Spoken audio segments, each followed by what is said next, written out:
Visa tayo, sir. Okay, pipirmahan yan, ano? Oo, sir. Ate, pahingin ng ballpen. Teka, sandali. Pipirmahan yan.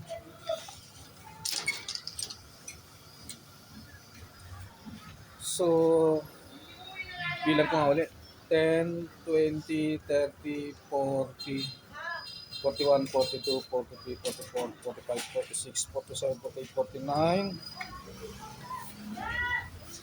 Ayun, 50. So, 500 pieces lahat-lahat. Sige, pirmahan mo na yun, Kuya Ban. Doon na siya sa babaw dyan. Yan, kahit saan dyan. Basta lagay mo lang yung print name mo.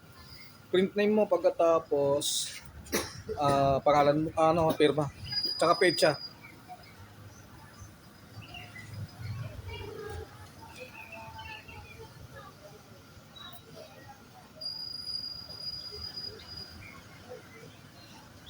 Yan, yung pinirmahan mo, yun na ibigay mo kay sir. Atin yung copy Thank isa. you, bossing. Thank you. Bye-bye po.